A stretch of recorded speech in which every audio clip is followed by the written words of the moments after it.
Good evening बच्चों, exam shooter classes में आपका स्वागत है। आज हम करेंगे 9.1 एक्सरसाइज का चैप्टर 9 9.1 एक्सरसाइज का क्वेश्चन नंबर 13। 12 तक आपको डिस्क्रिप्शन मिल जाएगा। क्वेश्चन नंबर 13 एक बार पढ़ देते हैं, इसको आप अच्छे से समझ लीजिए। एनसीईआरटी की बुक से लिया गया है। क्वेश्चन नंबर 13 देखिए, सम एप्लीकेशंस ऑफ ट्रिग्नोमेट्री का, यहाँ हाइट एंड डिस्टेंस भी सिखाते हैं। हाइट एंड डिस्टेंस संबंधित क्वेश्चन है। 13 नंबर है, as observe from the top of a 75 metre height lighthouse from the sea level the angles of depression of two ships are 30 degree and 45 degree. एक lighthouse है, देखिए ये है light house आपका। इधर समुद्र है, समुद्र में एक शिप मान लिया यहाँ है, एक शिप यहाँ है।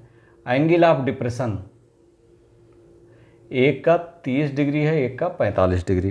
ठीक है, तो ये एंगल ऑफ डिप्रेशन ये जो बनेगा ये 30 डिग्री है इस वाले शिप का, और ये दूसरा जो एंगल ऑफ डिप्रेशन बनेगा दूसरा कितना है 45 डिग्री। ये वाला एंगल ऑफ डिप्रेशन ये 45 है, तो ये भी 45 है, क्योंकि ये 90 डिग्री है तो 45 इधर बचा। ठीक है, और ये चूंकि 30 है तो ये कितना हो गया 60। समझ गए होंगे आप लोग। तो ये निकालना है आपको, चूंकि ये 75 मीटर लाइट है, 75 मीटर हाइट है इसकी, और ये अगर देखिए ये एंगल 45 है तो ये 45 डिग्री है। अभी बताते हैं क्या निकालना है। ये 45 डिग्री, ठीक है। और ये एंगल देखिए, इस एंगल को निकालने के लिए आपको ए एंगल देखना पड़ेगा। तो चूंकि ये 30 है तो इधर बाकी जो बचा 60 होगा, तो ये 30 डिग्री होगा। अब चाहे इधर से निकालिए चाहे उधर से निकालिए, अब इधर ही से हम निकाल लेते हैं। मान लिया एंगल ए बी सी है, थोड़ा ज्योमेट्री भी यहाँ लगा लीजिए आप। अब देखिए इसमें पूछ रहा है कि दोनों शिप के बीच की, एक शिप यहाँ एक शिप यहाँ है, इसका angle of depression 30 degree 45 degree है। तो ये जो है मान लिया एक्स डिस्टेंस है यहाँ से यहाँ तक, कि दोनों के बीच की दूरी ही पूछ रहा है आपको, वही निकालना है। दोनों के बीच की दूरी एक्स कितना है।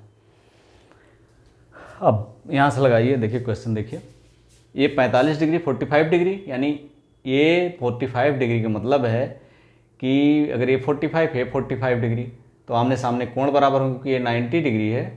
तो क्या होगा, लैंप पोस्ट सी लेवल पे खड़ा है तो ए और ए बराबर होंगे। ये मतलब यहाँ तक, क्योंकि इस एंगल में in triangle A B C D, A B D क्या होगा, A D is equal to क्या होगा ए बी।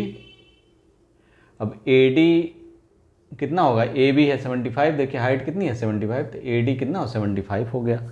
आपको ये हाइट मिल गई 75 यहाँ से यहाँ तक। अब आपको यही निकालना है। अब tan 30 ले लीजिए यहाँ से, tan 30 डिग्री बराबर क्या होगा, अपोजिट साइड अपान एडजेसेंट साइड, 75 अपान ये इतना 75 है, 75 मीटर है, और इतना x मीटर है, तो x प्लस 75 मीटर हो गया। tan 30 की वैल्यू 1/√3 होता है, और 75 अपान x प्लस 75, तिरछा गुणा कर दीजिए, इसका इधर कर दीजिए, इसका इधर कर दीजिए, तो x plus 75 is equal to 75 गुणे √3। ये देखिए x इक्वल टू क्या होगा 75 प्लस में तो उधर माइनस में जाएगा, 75 √3 माइनस 75 कॉमन ले लीजिए, √3 माइनस 1, यानी x की वैल्यू कितनी है 75 √3 माइनस 1 मीटर। इन दोनों के बीच की दूरी कितनी होगी 75 √3 माइनस 1 मीटर। यही इसका आपका आंसर होगा। वीडियो अच्छा लगा हो तो like subscribe and share. Thank you for watching.